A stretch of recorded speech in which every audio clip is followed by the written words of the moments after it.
दिशोम गुरु शिबू सोरेन झारखंड के लिए क्या थे? उन्होंने झारखंड की स्थापना में जो भूमिका निभाई वो सभी जानते हैं। उनकी कहानी, वो बचपन में कैसे थे, उनके राजनीतिक सफर कैसा रहा, इन तमाम चीजों से हमने आपको रूबरू कराया। महाजनों से लेकर सुदखोरों के चंगुल से आदिवासी और पिछड़े समुदाय को उन्होंने किस तरह मुक्ति दिलाई, ये भी हमने आपको बताया।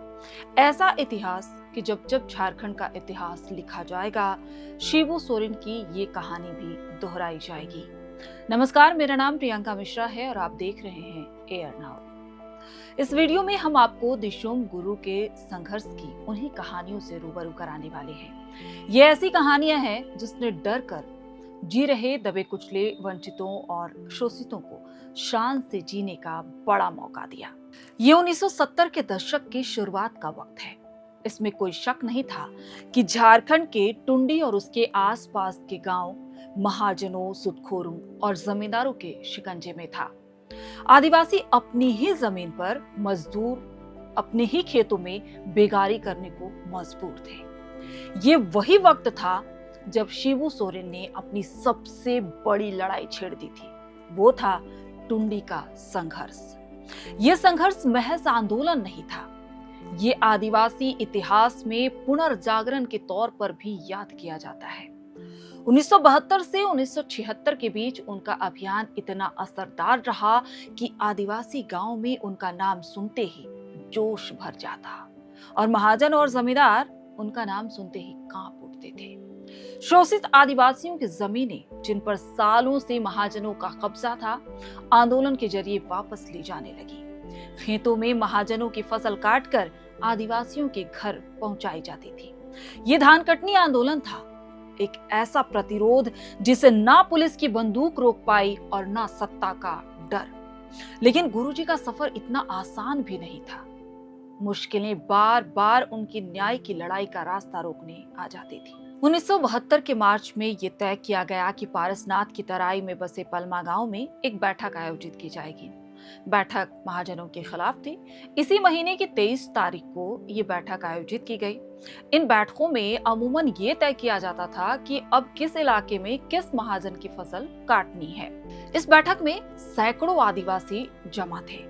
शिबू सोरेन भी बस पहुंचने वाले थे, लेकिन तभी अचानक सूचना मिलती है कि पुलिस ने उस गांव को चारों तरफ से घेर लिया है। महाजनों के खिलाफ ये लड़ाई आदिवासी लड़ तो रहे थे, लेकिन ये भी सही था कि पुलिस का डर अब तलक आदिवासियों में मौजूद था। फिर क्या था? अचानक ही भगदड़ मच गई। हद ये भी थी कि पुलिस ने गोलियां चलाना शुरू कर दिया। आदिवासी जवाब में तीर चला तो रहे थे, लेकिन महज कुछ सेकंड में सीना भेद देने वाली गोलियां उनके सामने कितना ही असरदार हो पाती। इस लड़ाई का परिणाम बहुत बुरा हुआ। शिबू सोरेन के 4 साथी अमूल्य सेन, रतिलाल मुर्मू, सागर सोरेन और बाली मियां शहीद हो गए।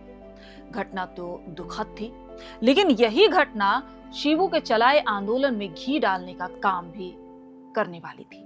उनके 4 साथियों की शहादत इस आंदोलन में और जोरदार बिगुल फूंकने जा रही थी। इस घटना के कुछ ही दिन बीते होंगे, तभी मनियाडी का मुरलीधर, वही महाजन जिसकी जमीन पर सबसे पहले कब्जा किया गया था, उसके खेत की फसल काट ली गई थी, अनाज उठा लिया गया था।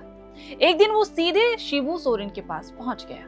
संथाल पहरेदारों ने उसे देखते ही मारने की बात कही, पर गुरुजी ने रोक दिया। गुरुजी का साफ कहना था कि खेत की लड़ाई खेत में ही होगी, यहां नहीं। मुरलीधर ने कहा कि अब हमारे पास कुछ बचा नहीं है, सब कुछ तो आप लोगों ने ले लिया, अब मुझे भी अपने साथ रख लिए। पहले गुरुजी को शक हुआ कि कहीं ये कोई साजिश तो नहीं है, लेकिन अगले दिन मुरलीधर हलवा लेकर आया। पहले खुद खाया और फिर गुरुजी को खिलाया, ताकि यकीन हो जाए कि उस हलवा में मुरलीधर ने कुछ मिलाया नहीं है। उसी दिन से गुरुजी को मुरलीधर पर यकीन हो गया और मुरलीधर आंदोलन का हिस्सा बन गया। इस आंदोलन की तारीख में यह पहला मौका था जब एक महाजन का बेटा धान कटनी आंदोलन में शामिल हो गया। गुरुजी का आंदोलन अपने उफान पर था। उनके साथी जोश से भरे हुए थे, लेकिन प्रशासन और सरकार के कड़े रुख की वजह से उनमें डर भी बैठा हुआ था। साल 1975 का वक्त था। पटना में सर्दियां दस्तक दे रही थी। लेकिन झारखंड में खुद ऐसा घटने वाला था जो शिबू के आंदोलन का टर्निंग पॉइंट बनने जा रहा था। तोपचांची गांव का माहौल तनाव से भरा था। ग्रामीणों पर पुलिस ने केस कर रखे थे और इसी वजह से गिरफ्तारी का डर चारों ओर फैला हुआ था। इसी वक्त धनबाद के एसपी ने एक दारोगा के नेतृत्व में एक टीम गांव भेजी, लेकिन ग्रामीण तो पहले से ही सतर्क थे। जैसे ही पुलिस पहुंची, गांव वालों ने उन्हें चारों तरफ से घेर लिया। हड़कंप मच गया। बाकी पुलिसकर्मी किसी तरह से भाग निकले, लेकिन दारोगा, जिसका नाम घटक था, वो गांव वालों के बीच फंस गए। थोड़ी ही देर में खबर फैल गई कि दारोगा का अपहरण कर लिया गया है। सरकार में भी हड़कंप मच गया। वायरलेस पर लगातार संदेश दौड़ने लगे। कई दिनों की तलाश के बाद घने जंगल में उनका जला हुआ बैज मिला। झारखंड आंदोलन में ये पहली बार था जब किसी पुलिस अधिकारी की हत्या हुई थी, लेकिन इसके बाद आंदोलन की मुश्किलें और भी बढ़ने वाली थी। एक आदेश बिहार सरकार ने जारी किया और ये आदेश था शिबू के लिए शूट एंड साइट ऑर्डर, यानी कि शिबू को जहां देखो उन्हें गोली मार दो। दारोगा की हत्या के बाद पूरे इलाके में पुलिस और प्रशासन बौखला चुका था। शिबू सोरेन तो उनके हाथ नहीं आए, लेकिन सरकार ने आंदोलन के बड़े नेताओं को निशाना बनाने का फैसला किया। इसी कड़ी में झारखंड मुक्ति मोर्चा के वरिष्ठ नेता और गुरुजी के सबसे करीबी सहयोगी विनोद बिहारी महतो को गिरफ्तार कर लिया गया। उन पर आरोप था कि वो दारोगा घटक हत्याकांड और ग्रामीणों को पुलिस के खिलाफ भड़काने में शामिल थे। गिरफ्तारी के बाद माहौल और भी भड़क गया। आदिवासी आक्रोशित हो गए। गुरुजी को लगा कि यह सिर्फ एक नेता की गिरफ्तारी नहीं, बल्कि पूरे आंदोलन की रीढ़ तोड़ने की साजिश है।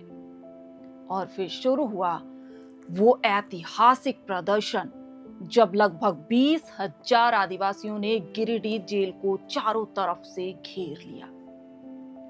नारे गूंज रहे थे, जेल का ताला टूटेगा, विनोद बिहारी महतो छूटेगा। प्रशासन के माथे पर पसीना था। उन्हें डर था कि अगर बल प्रयोग किया गया तो हालात बेकाबू हो जाएंगे। इसी दौरान अधिकारियों को इस प्रदर्शन से शांति से निपटने की एक युक्ति सूझी। उस वक्त बिहार पुलिस के तत्कालीन डीसी ने गुरुजी को मिलने के लिए बुलाया। गुरुजी को ये आश्वासन दिया कि विनोद बिहारी बाबू यहाँ नहीं है, उन्हें पहले ही भागलपुर जेल शिफ्ट कर दिया गया है। गुरुजी को पुलिस की इस बात पर भरोसा तो नहीं हुआ, लेकिन उन्होंने अपने सोर्सेस से जब इस बात का पता लगवाया तो इस बात की भी पुष्टि हो गई कि सूचना सही है। विनोद बाबू को भागलपुर जेल भेज दिया गया। आंदोलन के भविष्य के लिए अब ये समय शिबू सोरेन के अपने कदमों को पीछे खींचने का वक्त था। उन्होंने आदिवासियों को वापस जाने के लिए कहा। पुलिस अधिकारियों के जान में जान आ गई। भले ही उस वक्त विनोद बिहारी महतो रिहा नहीं हुए, लेकिन शिबू ने संदेश जरूर दे दिया था कि प्रशासन कितनी भी कोशिश कर ले, आंदोलन को दबाने की सारी कोशिश बेकार ही जाएगी, क्योंकि शिबू दूसरी और समानांतर सरकार चला रहे थे। गुरुजी के आंदोलन की सफलता का वक्त निकट तो आ रहा था, लेकिन 1994 की एक शाम जब गुरुजी दिल्ली में थे, उनके बेहद करीबी सहयोगी शशिनाथ झा अचानक लापता हो गए। 2 दिन बाद 24 मई को उनकी हत्या की खबर मिली। परिवार ने बिना हिचक सीधे आरोप लगा दिया गुरुजी और उनके कुछ नजदीकी साथियों पर। कहा गया ये मामला झामुमो रिश्वत कांड से जुड़ा है, जहां पैसों के बंटवारे को लेकर विवाद हुआ था। फिर क्या था? सीबीआई ने जांच शुरू कर दी। रांची के पास एक जगह से एक नर कंकाल बरामद किया गया, जिसे जांच एजेंसी ने शशिनाथ झा का बताया। विवाद और आरोप अब और गहरे हो गए। 1998 में सीबीआई ने 3 लोगों को गिरफ्तार किया और उसी साल 19 जून को दिल्ली से गुरुजी की गिरफ्तारी हुई। आंदोलन के पुराने कार्यकर्ताओं के लिए दिन मानो किसी तूफान से कम नहीं था। हालांकि ये गिरफ्तारी भी कुछ दिन के लिए ही थी। गुरुजी जमानत पर छूट गए। आंदोलन फलता फूलता रहा। मुकदमे पर मुकदमे गुरुजी पर लादे जा रहे थे, लेकिन उनका संघर्ष अपनी जगह और अपनी गति से ही जारी रहा। झारखंड बनने के बाद गुरुजी तीसरे मुख्यमंत्री बने, फिर केंद्र में कोयला मंत्री बने। लेकिन हाड़ मांस का वो शरीर इस दुनिया में संघर्ष के लिए ही तो आया था। ऐसा संघर्ष जिसमें पुलिस, प्रशासन और अदालतों तक उनके सामने थी। 28 नवंबर 2006 जब दिल्ली की एक अदालत ने गुरुजी को दोषी ठहराया। ये उसी शख्स की हत्या का मुकदमा था जो कभी उनका बहुत करीबी हुआ करता था। ये वक्त गुरुजी और उनके समर्थकों के टूट जाने का भी था, क्योंकि उनको उम्र कैद की सजा सुनाई गई थी। देश के इतिहास में पहली बार किसी केंद्रीय मंत्री को उम्र कैद की सजा हुई थी। उनके समर्थक अदालत के बाहर रो रहे थे। उनके करीबी रो रो कर यही बात कर रहे थे कि जो गुरुजी मच्छर तक नहीं मार सकते, वो हत्या कैसे कर सकते हैं। लेकिन नियति ने इंसाफ लिखा हुआ था। देर ही सही, पर गुरुजी के हिस्से का इंसाफ उन्हें मिलने वाला था। 22 अगस्त 2007 को हाई कोर्ट ने ये पाया कि गुरुजी के खिलाफ पर्याप्त सबूत नहीं है और उन्हें बरी कर दिया गया। अदालत के इस फैसले से साफ था कि साजिशें उनका मुकद्दर नहीं बदल सकती। महाजनों को सबक सिखाने वाले, दिल्ली को झारखंड का हक देने पर मजबूर करने वाले शिबू सोरेन इस तरह अदालत की मदद से जीत गए। झारखंड के इतिहास में शिबू सोरेन का ये नाम हमेशा ही अमर रहना है। उनके आलोचक भी ये स्वीकारने में गुरेज नहीं करते कि उनका संघर्ष कितना बड़ा और ईमानदार था। वो जब तक रहे झारखंड के लिए लड़ते फिरते रहे। दिशोम गुरु शिबू सोरेन के संघर्ष की और उनके जीवन से जुड़ी हुई हम ऐसी कहानियां आपके लिए अक्सर लाते रहे, उनकी जिंदगी से आपको रूबरू कराते रहे। लेकिन आपकी प्रतिक्रिया भी हमारे लिए महत्वपूर्ण है, तो हमें कमेंट्स करके बताते भी रहिए कि शिबू सोरेन पर हमारा ये वीडियो आपको कैसा लगा। और आप हमारे चैनल को ज्यादा से ज्यादा सब्सक्राइब करें। आप हमें खत भी लिख सकते हैं, खत लिखकर हमें व्हाट्सएप करें, मेल करें, ताकि हम आपके लिखे हुए खत पर अमल कर सके। आप और किन की कहानियां जानना चाहते हैं, इतिहास से जुड़ी उन कौन से पन्नों को जानना चाहते हैं, ये भी आप हमें लिखकर बता सकते हैं। आप सभी का बहुत बहुत शुक्रिया।